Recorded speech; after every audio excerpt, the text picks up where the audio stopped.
Sorry, buddy. No, it's fine. It's fine. That's good. Oui, les enfants, on les a pas oubliés. Les enfants, ça va être à votre tour. C'est juste, je voulais donner l'occasion de donner quelque chose. Des fois, les enfants, mais allez-y, les enfants, c'est bien correct que vous alliez dans vos classes. Merci aux moniteurs, aux monitrices. Je voulais prier pour Jean-Edwidge et Mélissa, mais on va attendre un petit peu. Ils ne sont pas revenus encore. Donc, on les comprend pour ça.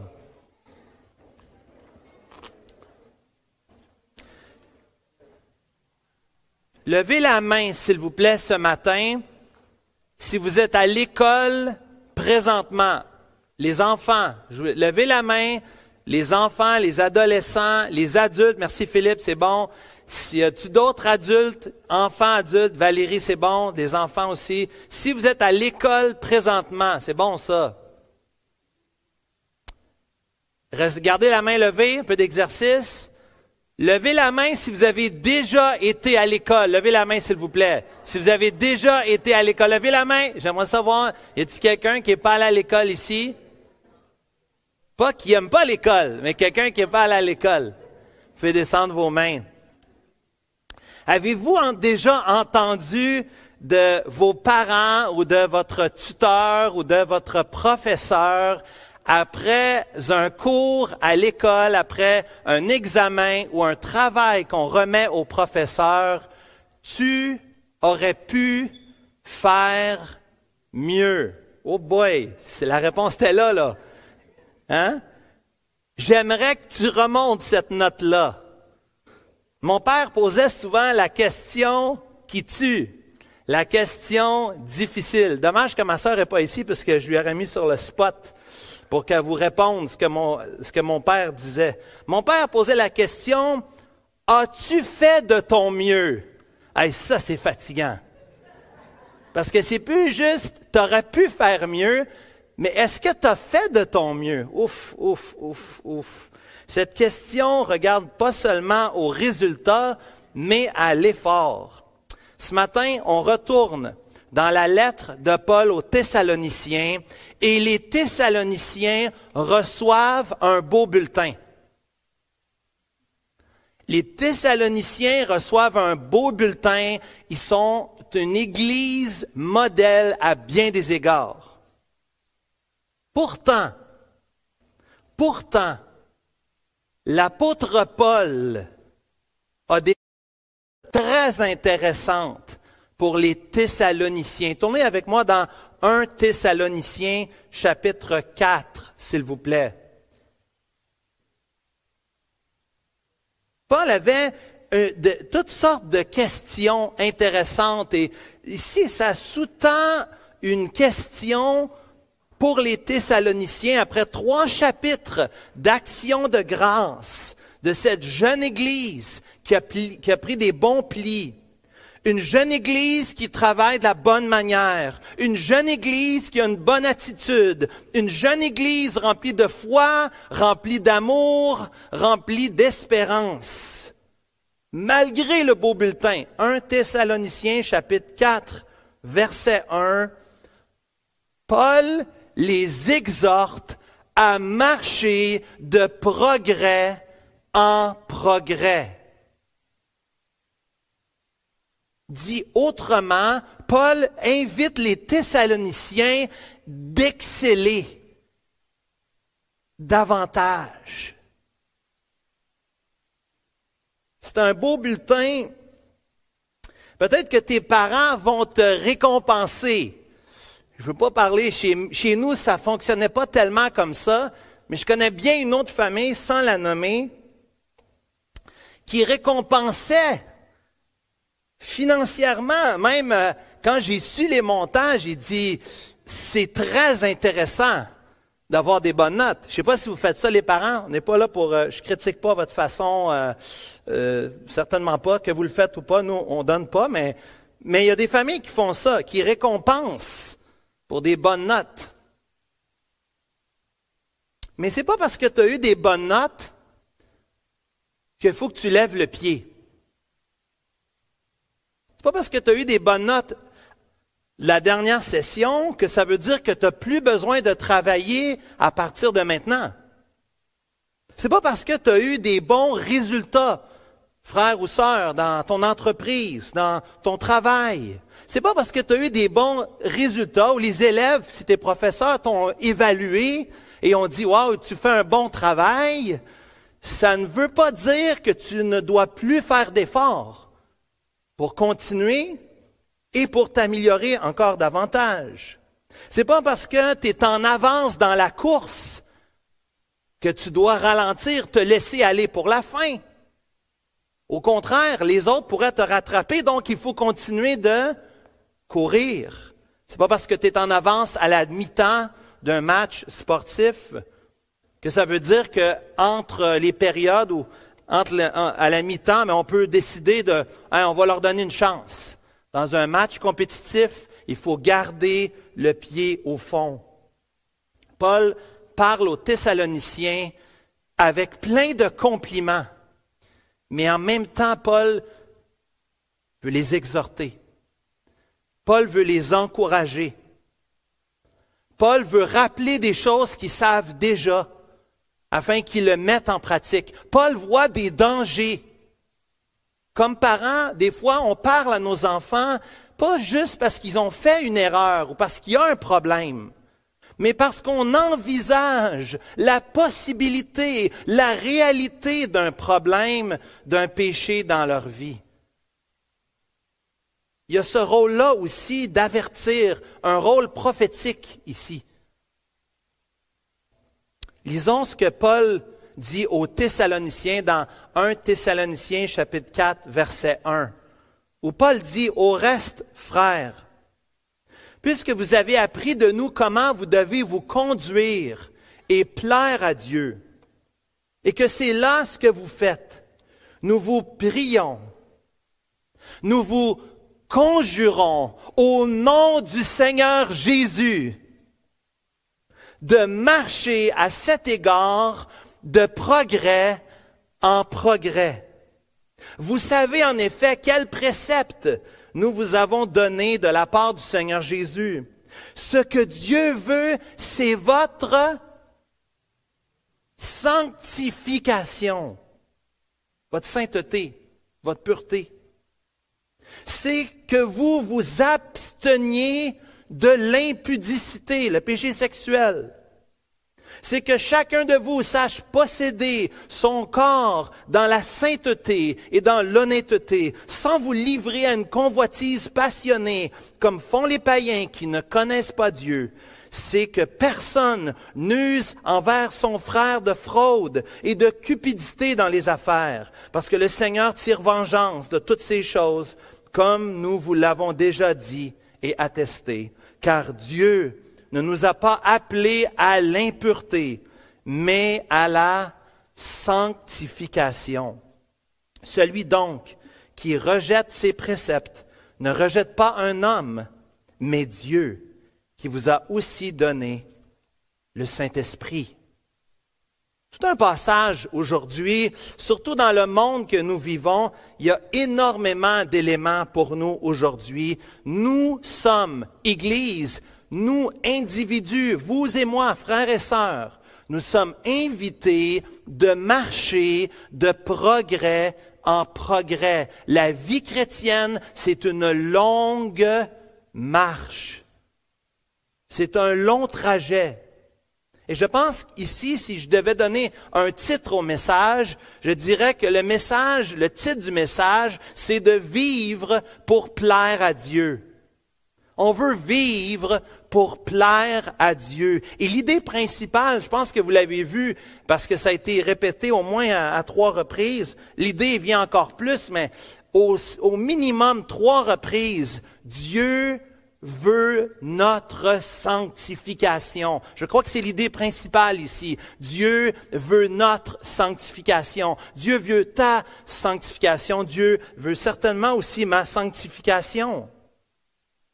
Et d'abord, on va voir au verset 1 à 3 ce matin, 2 points ce matin, 1 à 3, on veut voir qu'est-ce que ça veut dire que Dieu veut notre sanctification. De manière générale, ici, les versets 1 à 3, c'est le pivot de la lettre, c'est la transition. Après les 3 premiers chapitres d'Action de grâce, les chapitres 4 et 5, c'est la pratique. Et c'est ici le pivot, là, ça tourne ici au chapitre 4, verset 1.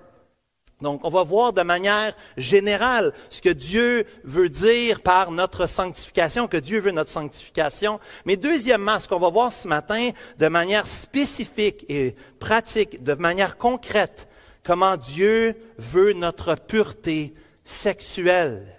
Dieu veut non seulement être le Seigneur de ta vie, il veut être le Seigneur de ton portefeuille, il veut être le Seigneur de tes relations, il veut être le Seigneur aussi de ta sexualité. Il est Seigneur de toutes choses et il veut que nous soyons sanctifiés dans ce domaine aussi. Soyez-y la semaine prochaine, alors qu'on va voir le deuxième sujet pratique dans les versets 9 à 12 qui nous parle d'amour fraternel. Donc, vivre pour Dieu, notre titre du message, l'idée du message, Dieu veut ma sanctification, ta sanctification, notre sanctification. Et on va voir 2 éléments. Qu'est-ce que ça veut dire que Dieu veut notre sanctification et notre pureté sexuelle? Je vais d'abord faire une mise en garde ce matin. Dans un passage comme celui-là, j'entends déjà les questions ou certaines réactions parce que plusieurs personnes luttent contre des passages comme ceux-ci parce qu'ils voient ici dans un passage qui nous encourage au progrès, dans un passage qui nous encourage à vivre pour Dieu, à marcher et plaire à Dieu, dans un passage qui nous parle de sainteté ou de sanctification, plusieurs personnes résistent parce qu'ils voient en ceci l'importance de performer. Comme si Dieu avait un bâton, puis t'attendait. Si tu désobéis, si tu n'écoutes pas, si tu fais pas ce que je te demande, plusieurs personnes se sentent coupables, vivent avec une culpabilité. S'ils font pas leur culte personnel, je vais avoir une mauvaise journée parce que ce matin, j'ai pas lu ma Bible, j'ai pas prié. Je ne dis pas que c'est pas important de lire sa Bible ni de prier, vous me comprenez? On vous envoie un plan de lecture, un plan de mémorisation, on vous encourage de vous joindre dans un groupe de prière, bien sûr. Mais est-ce que la vie chrétienne, c'est une performance? Est-ce que c'est une prestation? Est-ce que je dois performer pour que Dieu m'aime? Un passage comme celui-ci, je veux plaire à Dieu. Si je désobéis, je ne plais pas à Dieu. Est-ce que c'est vrai ça? Et qu'est-ce que ça veut dire? Rappelez-vous, bien-aimés, n'oublions pas, bien-aimés, c'est pas parce qu'on tombe dans des passages d'exhortation où on est encouragé à obéir que cela enlève tout ce qui a déjà été dit. L'apôtre Paul commence pas la lettre au chapitre 4, verset 1. Il commence la lettre au chapitre 1, verset 1. Il commence avec la bonne nouvelle de l'évangile de Jésus-Christ, de ce que Dieu a fait pour nous. On dirait que des chrétiens, lorsqu'on parle de sanctification, ils oublient la grâce. Ils mettent de côté la grâce. Il n'y a plus de grâce. Mais comment ça? Est-ce que Dieu est schizophrène? Est-ce que Dieu est bipolaire? Dieu est le même hier, aujourd'hui et éternellement. Sa grâce est là, bien-aimés. Lorsque je tombe, lorsque je pêche, je suis invité de venir au pied de la croix. Pas seulement quand je me suis converti, pas seulement lorsque j'ai donné ma vie au Seigneur que je me suis fait baptiser. Non, non. Tous les jours de ma vie, je suis invité d'aller au pied de la croix, de reconnaître ce que Christ a fait pour moi, qu'il a payé pour mes péchés, que je suis pardonné.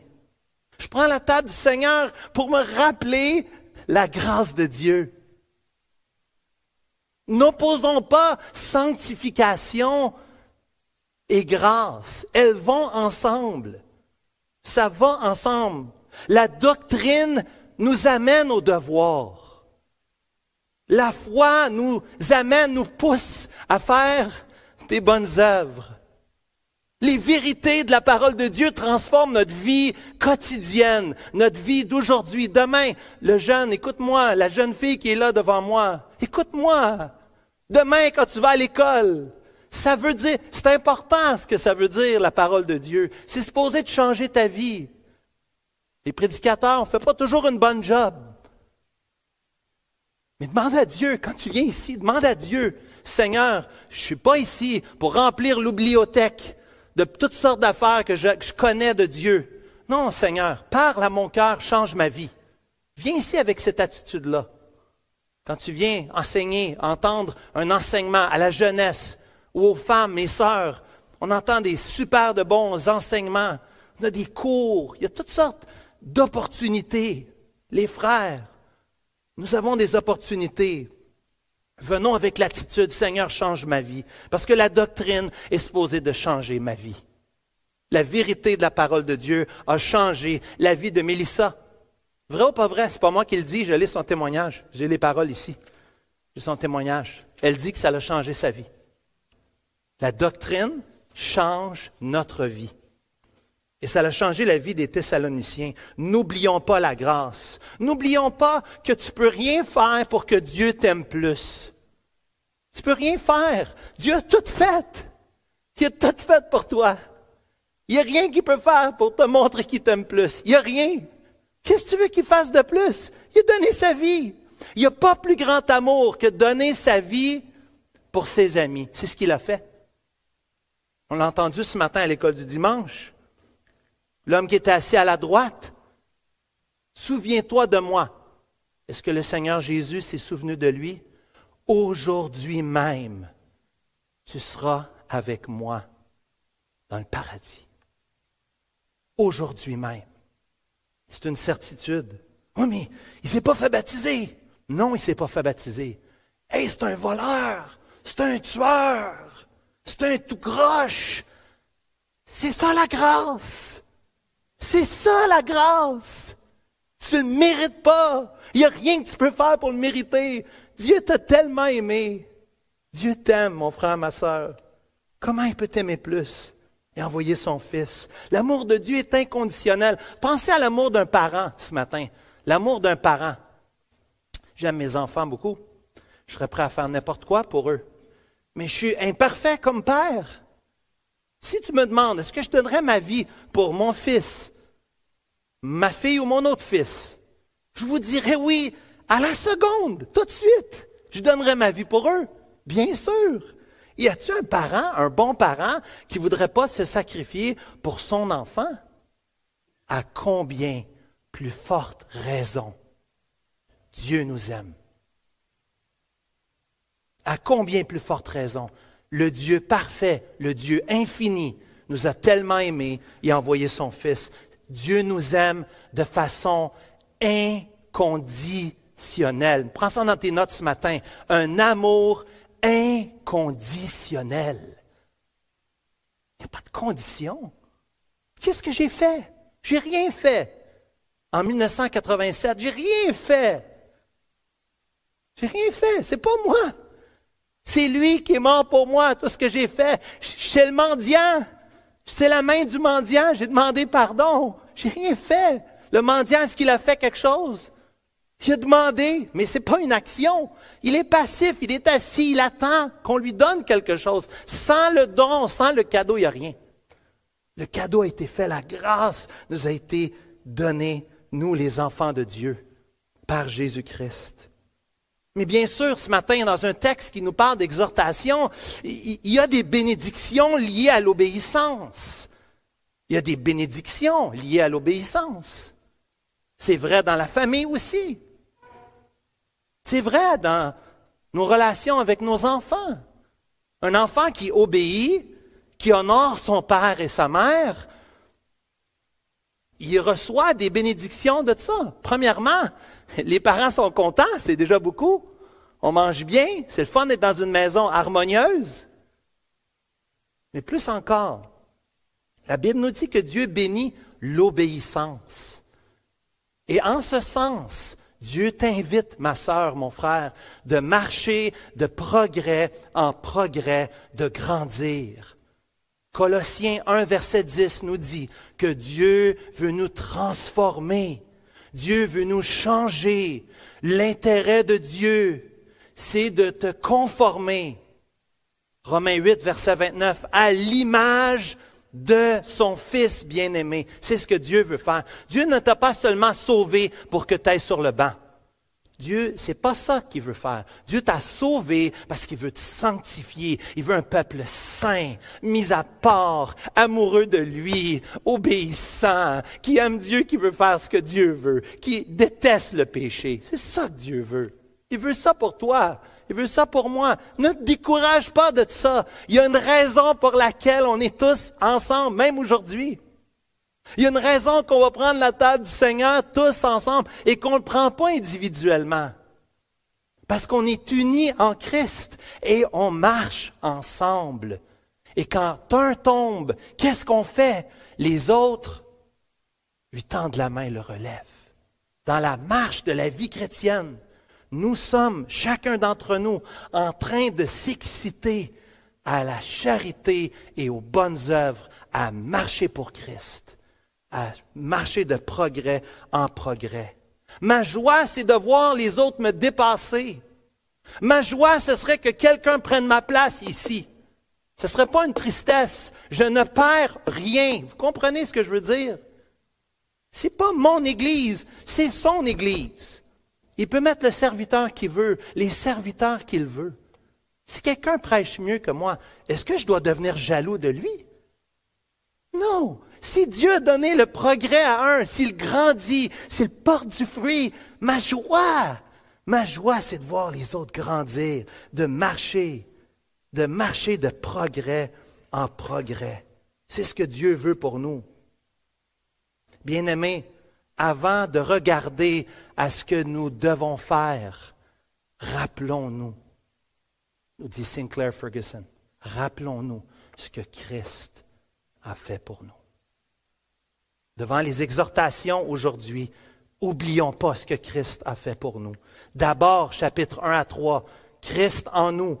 Chapitre 4 et 5, ce que Dieu veut pour nous, notre sanctification, notre transformation. Oui, Dieu veut nous transformer. Regarde avec moi au verset 1 ici, 1 Thessaloniciens 4, verset 1. Deux termes, pas nécessaires. Pas nécessaire. Il n'y avait pas besoin de mettre les deux mots. Pourquoi il met au verset 1, nous vous prions, et ensuite qu'il met, nous vous conjurons. What's the difference? C'est quoi le but? Ça veut dire la même chose, c'est une demande. Mais il y a une progression. Paul y va de tous les côtés. Paul prend tous les arguments. Que ce soit une demande amicale, une prière, une requête, ou que ce soit une recommandation, une exhortation, un plaidoyer avec l'autorité apostolique que l'apôtre Paul a ici. C'est ça le sens de conjurer. Paul veut inviter les Thessaloniciens, il veut inviter l'Église Emmanuel à marcher de progrès en progrès. Paul exhorte, il encourage. Regarde au verset 1, c'est cool pareil. La Bible, c'est bien fait. Je vous le dis toujours, il y a un réalisme. Quand ça va pas bien, la Bible va le dire que ça va pas bien. Mais quand ça va bien, la Bible le dit aussi. Regarde au verset 1. Vous avez appris de nous comment vous deviez vous conduire et plaire à Dieu. Et soulignez bien que c'est là ce que vous faites. Paul n'est pas en train de leur taper sur la tête gratuitement. Il y a de la place pour l'encouragement. Il y a de la place de reconnaître le progrès qui s'est fait. Quand je pense à Jean-Edwidge et Mélissa, c'est ce que je vois depuis les dernières années. Je vois du progrès. C'est encourageant. Merci Seigneur. Est-ce qu'il y a du progrès dans ta vie? Mon frère, ma sœur, cher ami, aujourd'hui qui m'entend, peut-être que c'est du chinois pour toi. Du progrès. Hein?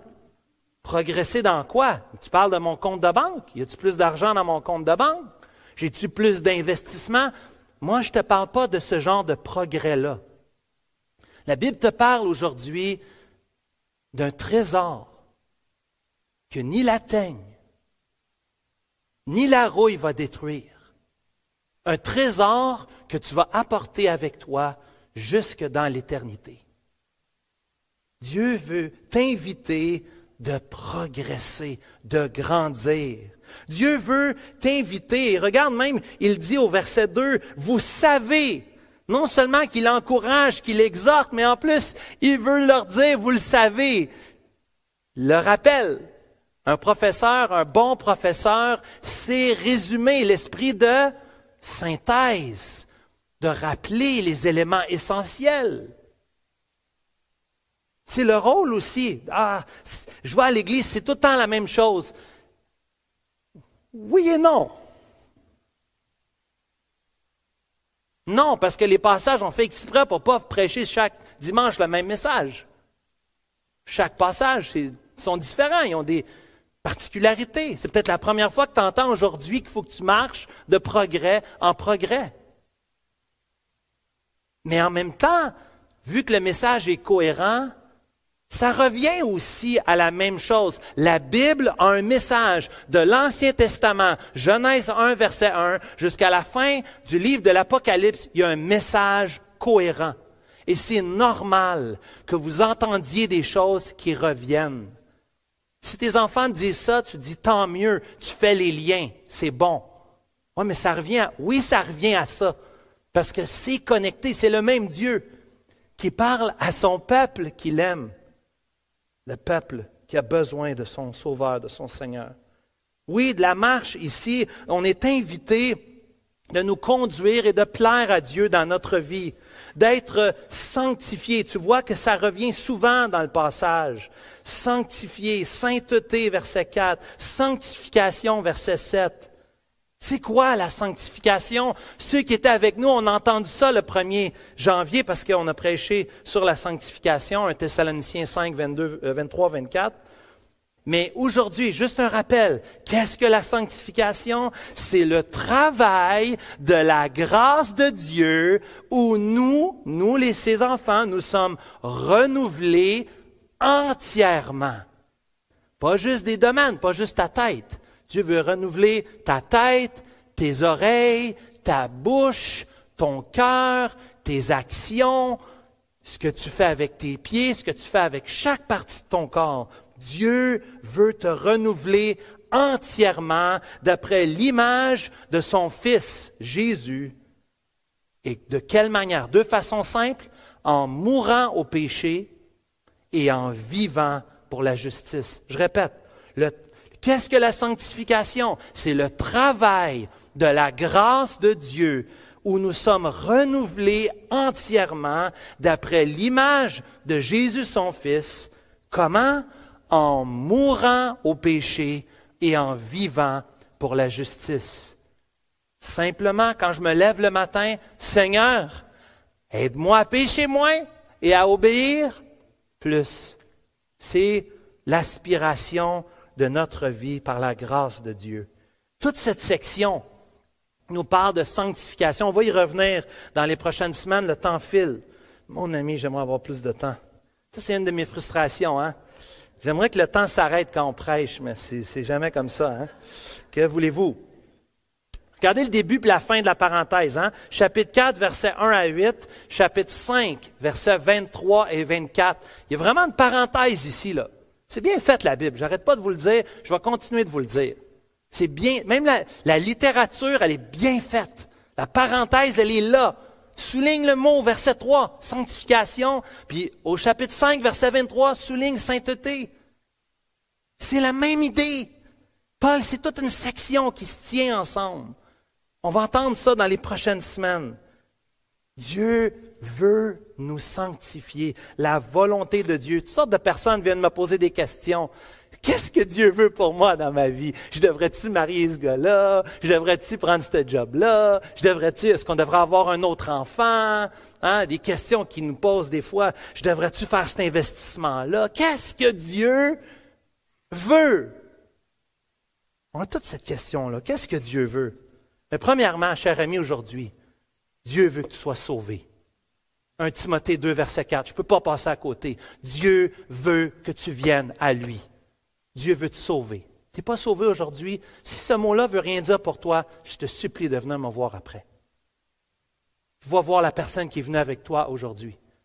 Dieu veut te sauver. Ça, c'est clair. La Bible nous le dit clairement. Dieu veut que nous nous sacrifions, que nous mourions à nous-mêmes. Dieu veut que nous soyons remplis du Saint-Esprit. Dieu veut que nous nous soumettions aux autorités, nous soumettions dans le mariage, nous soumettions dans l'Église. Dieu nous invite à souffrir. Il y a toutes sortes d'éléments. Ce matin, Dieu veut ta sanctification.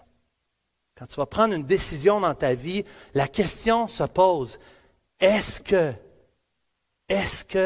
je plais à Dieu par cette décision-là? Est-ce que ça va plaire à Dieu? Qu'est-ce qui plairait à Dieu? On se complique la vie des fois. C'est bien trop compliqué.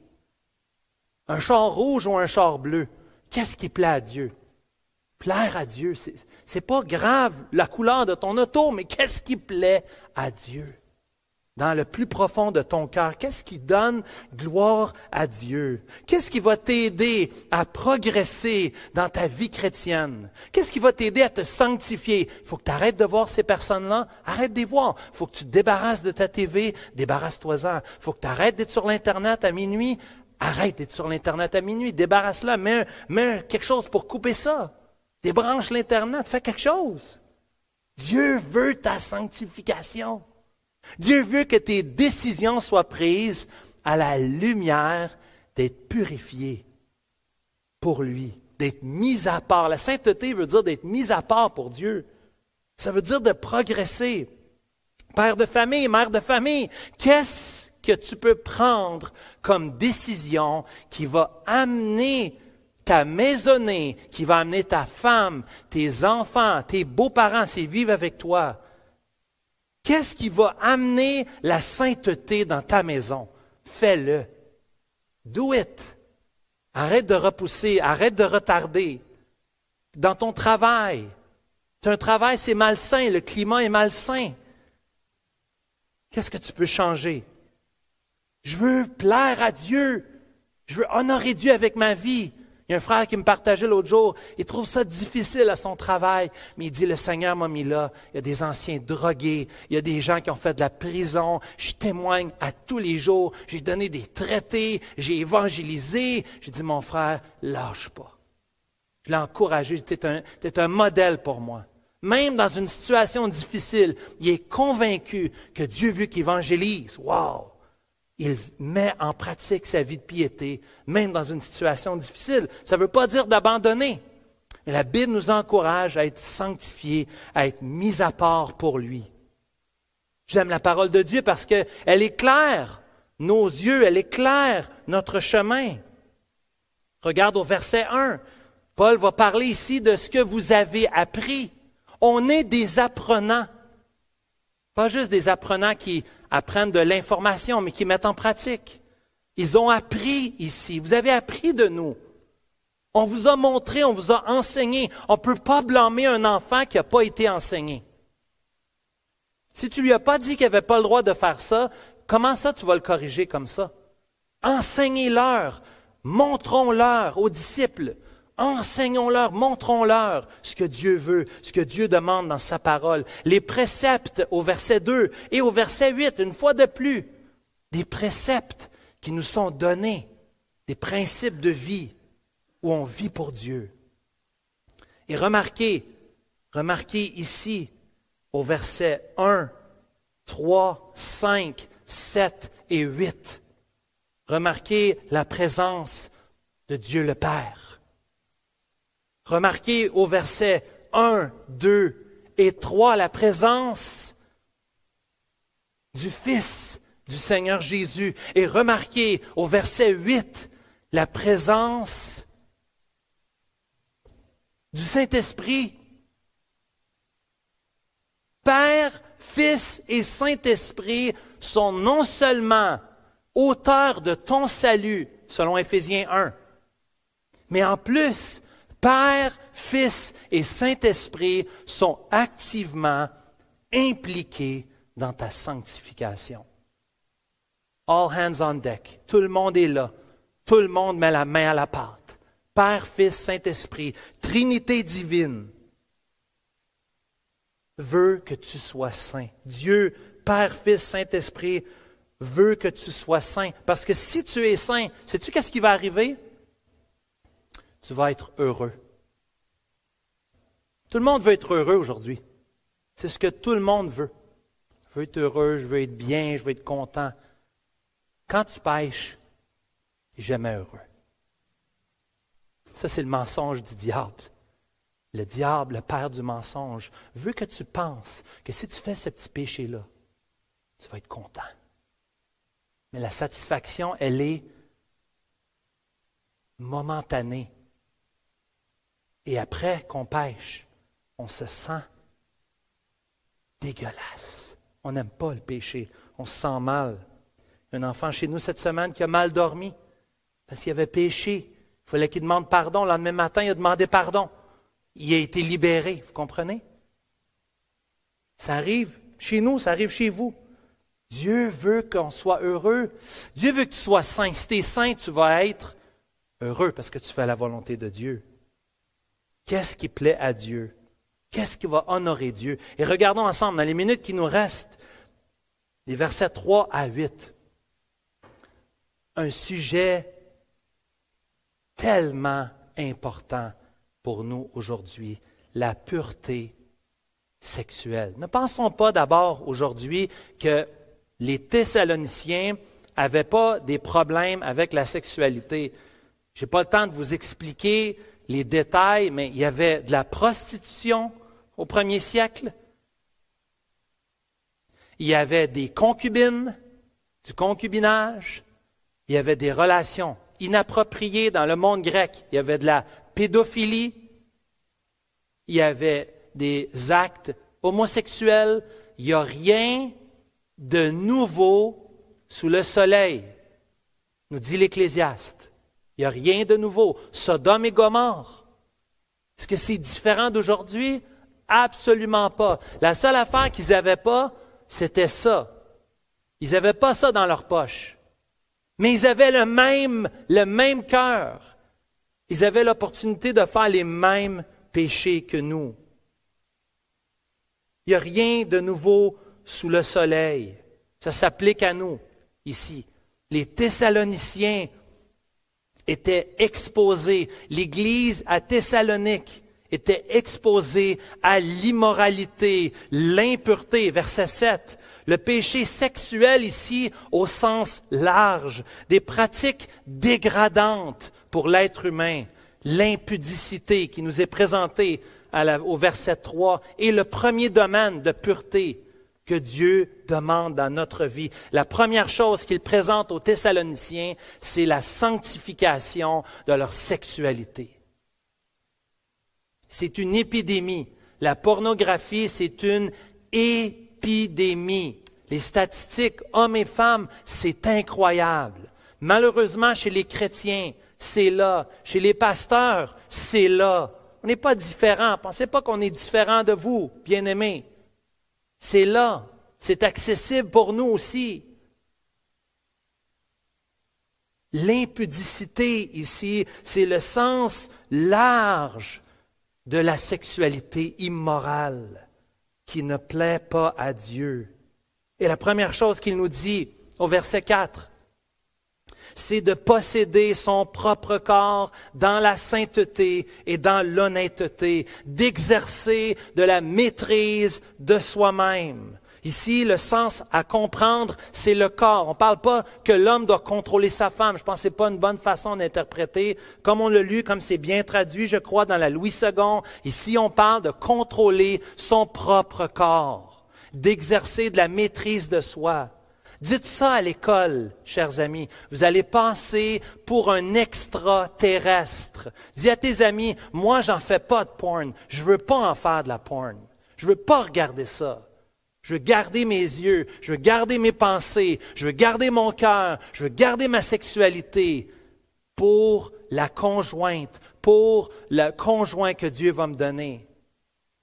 Je veux me garder dans tout mon corps, toute ma pensée. Je ne veux pas me remplir de vidange. Non, je veux être consacré. Ici, le mot sainteté nous parle de consécration, d'être dédié envers Dieu. Et l'honnêteté ici, c'est l'aspect respectueux, l'aspect honorable de l'estime ici, en préparation vers son mariage futur. Toi qui n'es pas marié, garde-toi. Garde-toi. C'est un cadeau inouï que tu peux offrir à l'épouse que Dieu va te donner, mon frère, ou à l'époux que Dieu va te donner, ma sœur. Et si tu as péché, repens-toi. Saisis la grâce de Dieu et marche aujourd'hui en nouveauté de vie. Marche dans la sainteté et dans l'honnêteté. Verset 5, deuxièmement, la vie sexuelle, c'est sans se livrer à une convoitise passionnée, comme les païens. Ici, Paul fait appel à notre identité. Je ne suis plus qui j'étais. Autrefois, Éphésiens chapitre 2, nous marchions à la manière des païens. Mais aujourd'hui, maintenant, nous sommes des disciples de Christ. Ton identité, qui tu es en Jésus-Christ, fait que tu as un nouveau maître. Et ton maître te demande de ne pas vivre comme les païens qui ne connaissent pas Dieu. C'est normal qu'ils font ça, ils ne connaissent pas Dieu. Nous, on connaît Dieu. Et parce qu'on connaît Dieu, notre identité, elle est nouvelle, donc notre pratique, elle est renouvelée. On n'est pas comme les païens. C'est pas normal qu'on a les mêmes taux que dans le monde. C'est pas normal. Devant la table, on va prendre la table dans quelques minutes. Ça va être l'occasion pour toi de renouer avec le Seigneur et de te repentir concernant tes péchés sexuels. C'est le temps de se détourner, de mettre à mort le péché. C'est le temps d'aller voir Mathieu Desjardins et de t'inscrire dans le groupe qui commence mercredi prochain. Il y a un groupe pour les hommes sur la pureté qui commence mercredi. Joins-toi à nous. On veut prier, on veut lire la Bible, on veut chercher Dieu, on veut marcher en toute pureté devant Dieu. Parce que, en réalité, au verset 6, regarde avec moi, en réalité, quand tu prends la femme de ton prochain, qu'est-ce que tu es en train de faire? Tu commets un geste cupide. Tu commets un geste frauduleux. Hein? Je pensais que je convoitais son corps. Je convoitais cet homme-là. Je désirais être avec cet homme-là. Je convoite la personne. Non, c'est plus que ça. La Bible est complète, n'est-ce pas? La transgression est non seulement contre cette femme qui devient un objet pour nous, mais plus encore. La transgression est contre son futur mari. Parce qu'on prend la femme de notre prochain. On profite de la femme qui appartient à quelqu'un d'autre. La Bible déclare que c'est de la fraude. Deutéronome chapitre 5, verset 21. Tu ne convoiteras pas la femme de ton prochain. Tu ne désireras pas la maison de ton prochain, ni son champ, ni son serviteur, ni sa servante, ni son bœuf, ni son âne, ni aucune autre chose qui appartienne à ton prochain, incluant sa femme. Quand tu pêches, tu convoites la femme d'un autre, c'est double. Le péché est non seulement sexuel, mais en plus, c'est de la fraude. En plus, c'est de la cupidité. Tu prends ce qui n'est pas à toi. C'est pas à toi, c'est pas ta femme. C'est pas ton mari. C'est pas ton mari. Le Dieu de justice, dans les versets qui suivent, le Dieu de justice au verset 6, le Dieu de justice au verset 8. On a entendu ce matin à l'école du dimanche, qui dit « À moi la vengeance, à moi la rétribution ». Dieu châtie ceux qui l'aiment, absolument. Dieu châtie celui qui prend la femme de son prochain. Dieu ne veut pas ça. Dieu veut que tu sois sanctifié dans ta sexualité. Dieu veut qu'on puisse offrir nos corps. Romains 12, versets 1 et 2. Dieu veut que nous offrions nos corps comme un sacrifice vivant, saint, encore la même idée, agréable à Dieu, c'est la volonté de Dieu, c'est agréable à Dieu, ce qui sera de votre part un culte raisonnable. Le culte du dimanche matin, ce n'est pas le seul culte dans la semaine. Le culte du dimanche matin, c'est un des cultes que nous rendons à Dieu durant la semaine. Toute la semaine, j'offre mon corps, j'offre mes pensées, mes paroles, comme un sacrifice à Dieu. Seigneur, ma vie est entre tes mains. Je veux t'honorer avec toute ma vie. Je veux marcher de progrès en progrès. Veux-tu marcher avec moi? Veux-tu t'engager avec moi aujourd'hui? Parce que je m'engage avec vous. On s'engage les uns envers les autres. Alors que j'invite l'équipe de louanges de bien vouloir s'avancer, les placeurs de bien vouloir s'avancer pour la distribution des éléments. Veux-tu t'engager avec moi de vivre une sexualité qui honore Dieu? Dans tes fréquentations, jeune homme, jeune femme, des fréquentations en toute pureté. Marie, que le lit conjugal, nous dit Hébreux chapitre 13, soit absent de toute souillure. Mes frères, vous et moi, mes sœurs, que notre lit conjugal soit purifié. Y a-t-il des choses chez toi que tu dois mettre aux poubelles? Y a-t-il des choses que tu dois mettre au recyclage? Y a-t-il des choses que tu dois brûler qui ne t'aident pas dans ta marche pour Dieu, dans ta sainteté pour Dieu? On veut plaire à Dieu. Nos vies entières, nos pensées, nos paroles, nos gestes. Ce matin, devant la table, prends les éléments avec moi. Les frères, vous pouvez distribuer. Merci les frères. Prenez les éléments avec nous aujourd'hui. Dieu est mort à la croix pour ce péché-là, le péché sexuel aussi. Il est mort pour ça. Il a pris ta dette. Il a pris ta faute pour te pardonner. Chantons ensemble à la gloire de notre Dieu. Mon Jésus, je t'aime.